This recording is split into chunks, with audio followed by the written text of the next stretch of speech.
কবির মহাপ্রাণতা ও দুধের এই যে প্রবন্ধটি, যেটা কাজী নজরুল ইসলামকে নিয়ে লেখা,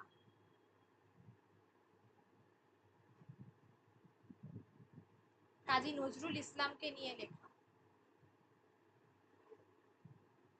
বলছে যে কবি কাজী নজরুল ইসলামের জন্মোৎসব দেশে ব্যাপকভাবে অনুষ্ঠিত হয়ে চলেছে। আচ্ছা, এটা হচ্ছে 1365, বাংলার 1365 বঙ্গাব্দে রচিত সবার পত্রিকা গ্রন্থে এটি, এই প্রবন্ধটি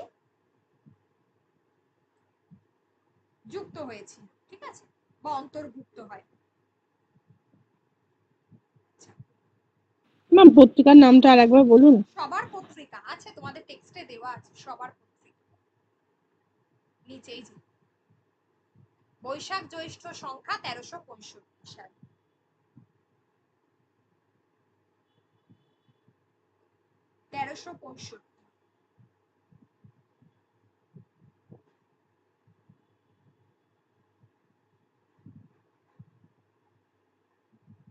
আচ্ছা,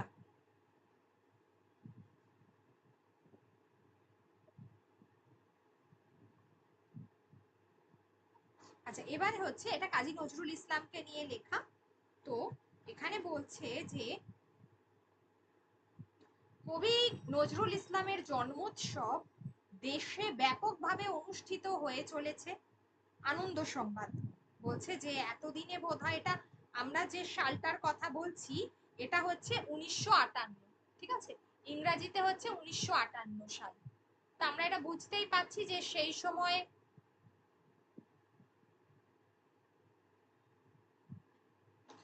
সময় কাজী নজরুল ইসলামের ব্যাপক জনপ্রিয়তা, যেটা হচ্ছে স্বাধীন ভারতবর্ষ, তো তখন তো আর হ্যাঁ 1958, তখন তো আর ইংরেজ আমল নয়। তো কাজী নজরুল ইসলামের জন্মদিন পালন করবার জন্য সকলে একেবারে ভীষণ রমরমা ব্যাপার। বলছে আনন্দ সংবাদ, নজরুলের সাহিত্যের সঙ্গে যাদের তেমন পরিচয় নেই তারাও জানে কাজী নজরুল ইসলাম একজন তেজস্বী পুরুষ। তেজের প্রতি শ্রদ্ধা নিবেদন নিঃসন্দেহে একটি ভালো কাজ। ঠিকই বলেছে। কেন বলেছে? আমরা তার বিদ্রোহীদের রূপটা দেখেছিলাম, যে তিনি মূলত তরুণ সম্প্রদায়কে কি করছেন, বলছেন এগিয়ে আসতে, তরুণ সম্প্রদায়কে তিনি সবসময় এগিয়ে দিতেন, তাদেরকে নির্ভয় ভাবে নির্ভীক ভাবে তিনি কাজ করতে বলতেন, এবং সেই কারণেই তিনি হচ্ছেন তেজস্বী পুরুষ। তাহলে কাজী নজরুল ইসলাম হচ্ছেন একজন তেজস্বী পুরুষ। তেজের প্রতি শ্রদ্ধা নিবেদন নিঃসন্দেহে একটি ভালো কাজ, কিন্তু কবির এই জনপূজা লাভের কালে তার বন্ধু ও ভক্তদের একটি বিশেষ কর্তব্য আছে, সেটি হচ্ছে তার রচনায় যা প্রকৃতই মহৎ ও মূল্যবান তার দিকে জনসাধারণের বিশেষ দৃষ্টি আকর্ষণ করা। এটা আমরা জানি যে কাজী নজরুল ইসলামের যারা সমকক্ষ লেখকরা ছিলেন, বা যারা বিভিন্ন পত্রপত্রিকার সঙ্গে যুক্ত ছিলেন, আমরা শনিবারের চিঠিতে দেখেছি সজনীকান্ত দাস, তার অধিকাংশই কবির সমালোচনা করেছেন, তার অধিকাংশরাই কবির সমালোচনা করেছেন। তো সেটাই বলছেন যে কবির যাতে জনসাধারণ যাতে তার প্রতি, তার যে তার কবিতার যেটা মূল্যবান দিক সেদিকে যাতে নজর দিতে পারে, সেই দিকে বিশেষ দৃষ্টি আকর্ষণ করা উচিত, অবশ্যই সুকৌশল। সঙ্গে সঙ্গে তার চরিত্রে যা সুন্দর ও মহৎ তারও দিকে জনসাধারণের দৃষ্টি আকর্ষণ করা। বলা বাহুল্য সব বীর পূজাই এমন বাছাই ছাঁটাইয়ের প্রয়োজন হয়। কবি নজরুলের ক্ষেত্রে এর বিশেষ প্রয়োজন আছে, এই কারণে যে কতকটা অকালে তার কর্মশক্তি রুদ্ধ হয়েছে। একদম তাই, কারণ তার তিনি খুব বেশি দিন শারীরিকভাবে ভীষণভাবে তার, তিনি চোখে দেখতে পাননি, তিনি অন্ধ, একদিকে বধির ছিলেন। তো স্বাভাবিকভাবে তিনি রবীন্দ্রনাথের মতো এত বেশি বয়স অব্দি কিন্তু তিনি তার লেখা চালিয়ে যেতে পারেননি, দীর্ঘদিন রোগ ভোগে ভুগেছিলেন, এবং সেই কারণেই খুব অল্প বয়সেই কিন্তু তার কর্মশক্তি অনেকটাই রুদ্ধ হয়েছে। তার উপর সর্বসাধারণের জন্য এ পর্যন্ত তার প্রতিভার শ্রেষ্ঠ আকর্ষণ স্থান রয়েছে তার তারুণ্য ও উন্মাদনা, অবশ্য তারুণ্য ও উন্মাদনার শক্তি কম নয়। দীর্ঘদিন ধরে মানুষের চিত্ত প্রভাবিত করার সামর্থ্য এই দুয়ের আছে। আচ্ছা, এই দুয়ের আছে বলতে এখানে কোন দুটোর কথা বলা হয়েছে? একটা হচ্ছে তারুণ্য আর একটা হচ্ছে উন্মাদনা। ঠিক আছে?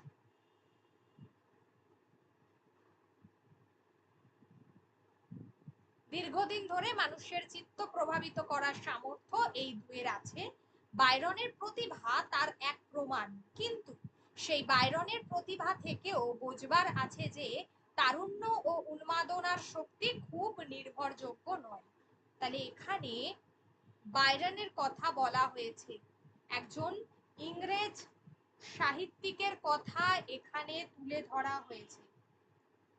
ইংরেজ সাহিত্যিকের কথা যদি বলে যে কবির মহাপ্রাণতা এক কাকে নিয়ে লেখা, পিএসসি তে কোশ্চেনটা এসেছিল, কাজী নজরুল ইসলাম। আর এখানে যে যে ইংরেজ সাহিত্যিকের কথা আছে তার কথা উল্লেখ করো, সেটা হচ্ছে বাইরন। ঠিক আছে? একজন ব্রিটিশ কবি জর্জ গর্ডন বাইরন। ঠিক আছে? লর্ড বাইরন নামে বিখ্যাত। বাইরনের একটা বিখ্যাত গ্রন্থ রয়েছে ডন জুয়ান। ঠিক আছে? ডন জুয়ান বলে বিখ্যাত তার গ্রন্থ রয়েছে বাইরন। তারপরে শি ওয়াকস ইন বিউটি, এটা রয়েছে। ঠিক আছে? এইগুলো যাই হোক, তারপরে হচ্ছে তো সেই বাইরনের যে প্রতিভা থেকেও বোঝবার আছে যে বাইরনের লেখার মধ্যেও কিন্তু সেও তারুণ্য এবং উন্মাদনাকে গুরুত্ব দিয়েছিলেন, উন্মাদনার শক্তিকে, যে তারুণ্য উন্মাদনার শক্তি খুব নির্ভরযোগ্য নয়। তাছাড়া তারুণ্য উন্মাদনার চাইতে মহত্তর সামগ্রী নজরুলের ব্যক্তিত্বে আছে। তার যথাযোগ্য সমাদর না করলে কবির প্রতি অবিচার করা হবে, নিজেদেরও আমরা অনেকখানি বঞ্চিত করব। কবি নজরুলের মনোমোহন তারুণ্য ও উন্মাদনার চাইতেও মহত্তর সামগ্রী কি তাতে আছে? সংক্ষেপে বলা যায় সেটি তার মহাপ্রাণ। তাহলে এবারে আমাদের ফার্স্ট কোয়েশ্চেন, যে তার মহাপ্রাণতা বলতে তিনি কি বুঝিয়েছেন। আমরা এর পরে আসবো মহাপ্রাণতাটা কি, নজরুলের মহাপ্রাণতা আসলে কি। এখানে চারটে বিষয় গুরুত্বপূর্ণ, চারটে বিষয়ের কথা আমরা জানবো, প্রথমত, দ্বিতীয়ত, তৃতীয়ত, চতুর্থত। সেই চারটে বিষয়ই হচ্ছে কবির মহাপ্রাণ। নজরুল সেদিন পর্যন্ত পান খেয়ে গান গেয়ে বহাল তবিয়তে আমাদের মধ্যে ফিরেছে। তার সংখ্যাহীন স্খলন পতন ত্রুটির কথা আমরা কে না জানি, অথবা জানি বলে বিশ্বাস করি। কিন্তু তবু এ সত্য যে বহু দোষে দোষী নজরুল প্রকৃতই মহাপ্রাণ। সেই মহাপ্রাণতাই তার নিগূঢ় পরিচয়। সেই সম্পর্কেই দু একটি ব্যাপারে ইঙ্গিত মাত্র আমরা করব। আমরা নজরুলের সেই চরিতকারের প্রতীক্ষা করছি, পরম যত্নে পরম শ্রদ্ধায় তার সমগ্র জীবন যিনি অনাবৃত করতে পারবেন, তার সমস্ত দুর্বলতা আর তার সমস্ত সবলতা। এটার প্রশ্নটা হয়ে গেছে, আমি পড়িয়ে নিয়ে দিয়ে দেবো আজকে রাতে। প্রথমত লক্ষ্য করবার আছে যে মহাদৃষ্ট নজরুলের পরম বিনয়। তাহলে ফার্স্ট তার মহাপ্রাণতার প্রথম যে বিষয়টা উল্লেখযোগ্য সেটা হচ্ছে তার পরম বিনয়, নজরুলের পরম বিনয়। তিনি প্রবল প্রতাপান্বিত রাজপুরুষদের ও নবাবদের যেমন তিনি গ্রাহ্য করেননি, তেমনি গুণীর সামনে তিনি ছিলেন চিরবিনীত। মানে প্রচন্ড একজন অভিজাত মানুষ, তার কাছে তিনি যেমন তাদেরকে গ্রাহ্যই করেননি, তেমনি গুণী মানুষদের কাছে তিনি কিন্তু ছিলেন চিরবিনীত। যে জনপূজা তার লাভ হয়েছিল রবীন্দ্রনাথ ভিন্ন আমাদের দেশের আর কোনো, অর্থাৎ রবীন্দ্রনাথের প্রতি কবি নজরুলের একটা তিনি যে প্রণম্য, সেটা কিন্তু কাজী নজরুল ইসলাম কোথাও ভাবতে এতটুকুও ভুল করেননি বা কখনো অগ্রাহ্য করেননি। তো যে জনপূজা তার লাভ হয়েছিল রবীন্দ্রনাথ ভিন্ন আমাদের দেশের আর কোনো গুণীর তা লাভ হয়নি, কিন্তু এমন জনপূজাও তার ভিতরে সৃষ্টি করতে পারেনি এতটুকু আত্মাভিমান কিংবা দম্ভ। কেন এই কথাটা বলা হচ্ছে? যে খোদ রবীন্দ্রনাথ ঠাকুরও তার প্রশংসা করে গেছেন, এবং প্রশংসা করেছেন বলে তাতে যে নজরুলের মানে এত বড় একজন গুণীজন তার প্রশংসা করছে, তাতে করে যে নজরুলের কোনো রকম দম্ভ অহংকার সৃষ্টি হয়েছে বা কোনো আত্মাভিমান জেগেছে এমনটা কখনো নয়। বহুবার তাকে বলতে শোনা গেছে তিনি অনাগত কবির নকিবের কাজ করছেন মাত্র। তাহলে এক্ষেত্রে তিনি বলছেন যে এখনো পর্যন্ত আসেনি, মানে ভবিষ্যতের যারা কবি যারা এখনো পর্যন্ত আসেনি তিনি তাদের এই যে নকিবের কাজ করছেন, অর্থাৎ তাদের জন্য তিনি তাদেরকে পথ দেখাচ্ছেন। নকিব মানে একজন ঘোষক, ঠিক আছে, যিনি অন্যদেরকে পথ দেখাচ্ছেন, যারা এখনো পর্যন্ত আসেনি তাদের সঠিক পথ দেখাচ্ছেন। দ্বিতীয়ত মানুষের সঙ্গে আত্মীয়তা, কবি কাজী নজরুল ইসলাম খুব সহজে মানুষের সঙ্গে মিশতে পারতেন, তাদের জন্য তার বেদনা বোধ অতি গভীর। ধর্ম বলতেও তিনি বুঝতেন মানুষের সঙ্গে এই আত্মীয়তা, মানুষের জন্য এই গভীর দরদ।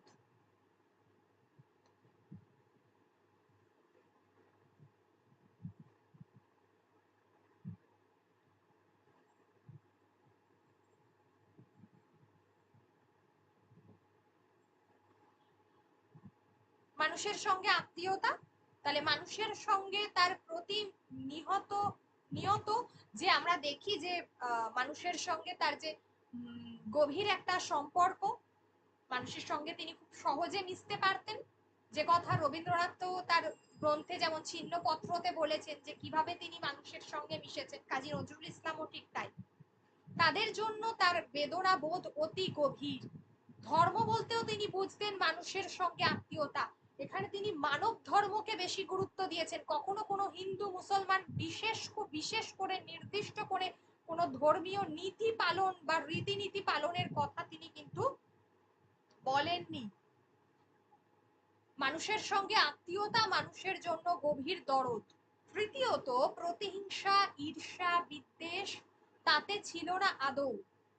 তাহলে তার মহাপ্রাণতার প্রথম গুণটা ছিল তার পরম বিনয়, তারপর তার মানুষের সঙ্গে আত্মীয়তা, তার মধ্যে কোনো দম্ভ অহংকার ছিল না, কোনো প্রতিহিংসা, কারোর প্রতিহিংসা, ঈর্ষা, বিদ্বেষ কোনোটাই ছিল না। বহুজনের সঙ্গে তার মনোমালিন্য হয়েছে, লেখক গোষ্ঠীদের সঙ্গে, কিন্তু তবুও কোন রকম তিনি তার মনে কোনো রাগ পুষে রাখেননি কখনো, সেসব কখনো তার মনে দাগও কাটেনি। এ ব্যাপারে তিনি ছিলেন একেবারে উঁচু দরের স্পোর্টসম্যান, ঠিক আছে, বলে না যে স্পোর্টসম্যান স্পিরিট, তো সেইটাই।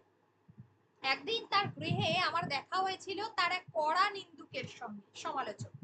সেই ভদ্রলোক এসেছিলেন তার নিজের এক রচনা সম্পর্কে কবির সাহায্য নিতে, এবং কবি তাকে গ্রহণযোগ্য সাহায্য করেছিলেন, এবং তার চলে যাওয়ার পর হেসে বলেছিলেন এক চমৎকার ইয়ার্কি, কোনো আঘাত ছিল না তার সেই হাসি, খুব সহজভাবেই তিনি কিন্তু সাহায্য করেছেন সেই নিন্দুক, তার যে কবি বন্ধু তাকে, অথচ তাতে তার কোনো রকম কোনো ব্যঙ্গ ছিল না, কোনো রসিকতা ছিল না, কিচ্ছু ছিল না। চতুর্থত তিনি ছিলেন একজন নির্ভীক, ভয় লেশ শূন্য, যার কোনো ভয় নেই। এই লাইনটা দেখো, এটা কোথা থেকে নেওয়া হয়েছে এই লাইনটা, তিনি যে লিখেছিলেন করি শত্রুর সাথে গলাগলি ধরি মৃত্যুর সাথে পাঞ্জা।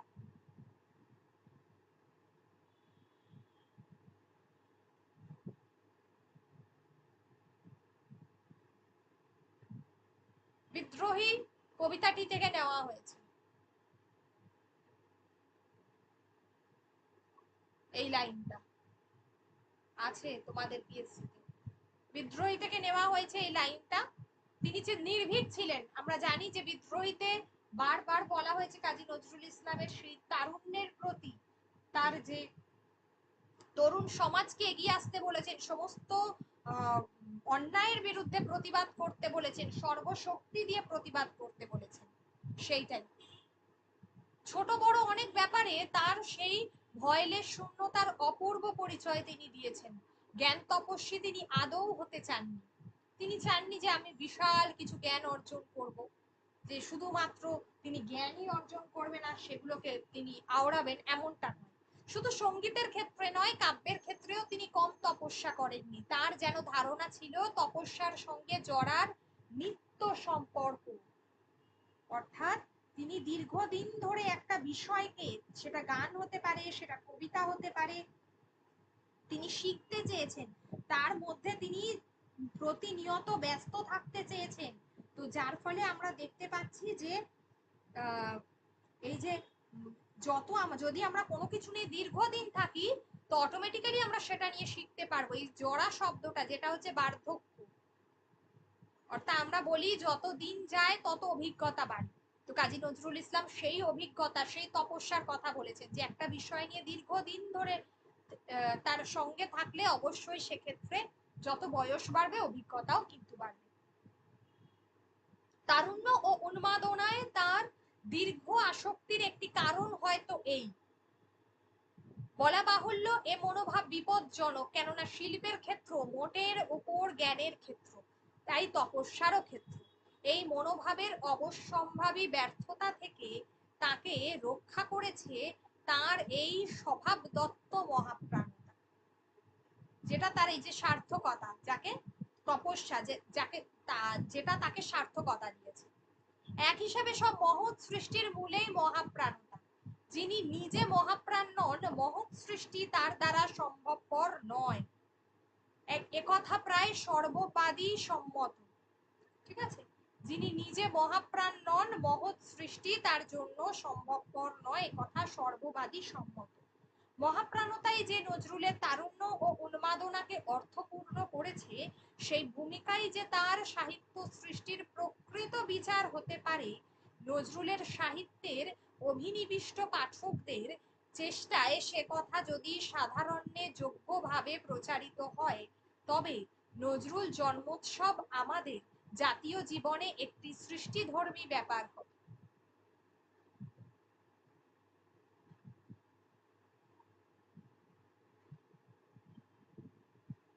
অর্থাৎ কি বলছে, তাহলে কোনটা তার মহাপ্রাণতা?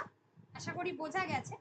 সেই মহাপ্রাণতাই নজরুলের তারুণ্য এবং উন্মাদনাকে অর্থপূর্ণ করেছে, এবং তিনি যে আজকে সার্থক কবি এবং তার সাহিত্য সৃষ্টি যে উল্লেখযোগ্য, সেটা যে মৌলিক সৃষ্টি, সেটা যে প্রকৃত সাহিত্য, সেটা এই কারণেই বোধহয় তার সাহিত্যের প্রতি তার পাঠকরা কিন্তু অভিনিবিষ্ট, মানে কখনোই তারা চোখ ফেরাতে পারেন না, এমনই একটা জায়গা। চেষ্টায় সে কথা যদি সাধারণে যোগ্যভাবে প্রচারিত হয়, তবে নজরুল জন্মোৎসব আমাদের জাতীয় জীবনে একটা সৃষ্টিধর্মী ব্যাপার হবে। সেই কারণেই বোধহয় নজরুলের এই জন্মোৎসব সত্যি মানুষ পালন করছে। এই কারণে যদি পালন করা হয়ে থাকে, সেটা অবশ্যই সার্থক, শুধুমাত্র অনুষ্ঠানের জন্য অনুষ্ঠান নয়।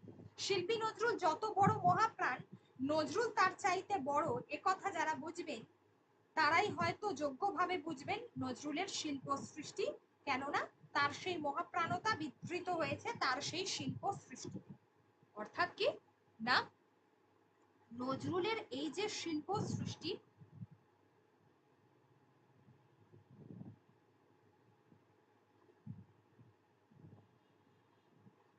নজরুলের এই যে শিল্প সৃষ্টি ব্যাপারটা রয়েছে, এটা কিন্তু ব্যক্তি নজরুল অনেক বেশি বড় শিল্পী নজরুলের থেকে, এটাই বলা হয়েছে। সেই মানুষটা বড় বলেই ব্যক্তি নজরুল বা ব্যক্তি কবি মানে হিসাবে, কবি ব্যক্তিগত জীবনে ভালো বলেই বা সার্থক বলেই, তার মনটা ভালো বলেই বোধহয় তিনি, তার এই মহাপ্রাণতা আছে বলেই কিন্তু তিনি যোগ্য শিল্পী হতে পেরেছেন, এবং সেই শিল্পীরই এখানে জন্মোৎসব পালন করার দিকে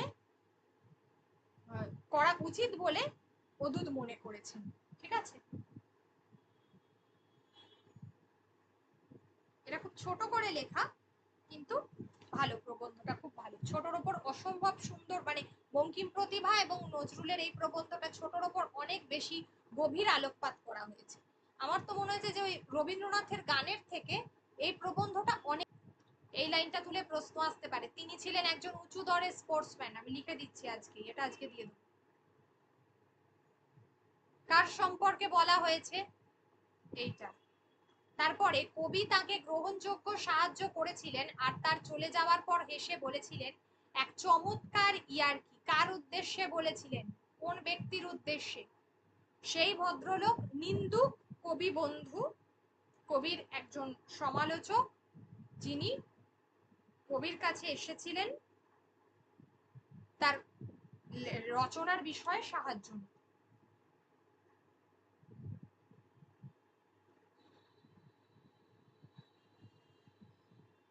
এই শব্দটা তিনি অনাগত কবির নকিবের কাজ করেছেন মাত্র, এইটা। তারপরে হলো তিনি চির বিনীত, কার কাছে, কার জনপূজা তিনি লাভ করেছিলেন? রবীন্দ্রনাথ।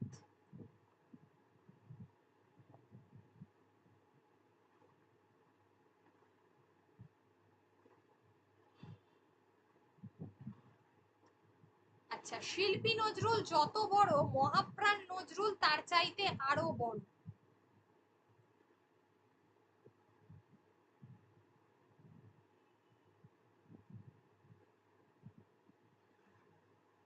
তারুণ্য এবং উন্মাদনা একটা দীর্ঘ আসক্তির কারণ, আর সেই কারণেই এই মনোভাব হচ্ছে বিপজ্জনক। তাহলে বিপজ্জনক মনোভাব কোনটি?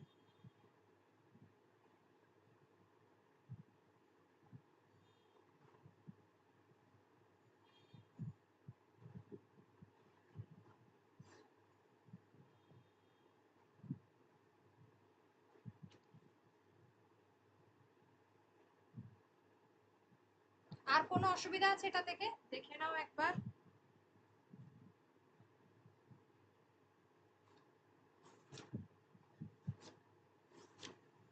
প্রবন্ধ এরকম ছোট ছোট হলেই ভালো হয় ম্যাম।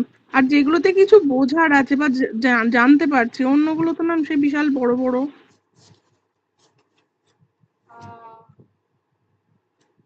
আমি আগামীকাল গেটেটা ধরবো, দুদিনে শেষ করে দেবো। ম্যাম কবিগুরু গেটের নোটটা দিয়ে দিয়েছেন? না, দিইনি। কাল আর পরশুর মধ্যে সবগুলো দিয়ে দেবো। আজকে কবির মহাপ্রাণতাটা দিয়ে দেবো, কাল থেকে বাদবাকি সব দুটোই দিয়ে দেবো, সোম আর মঙ্গলবারে। আর পরীক্ষা দিয়ে দিয়েছে কিন্তু প্রশ্ন ঠিক আছে। অ্যাপে অ্যাপে। হ্যাঁ ম্যাম, ওটাই বলছিলাম, তখন বলছি যে পরীক্ষা কদিন সময়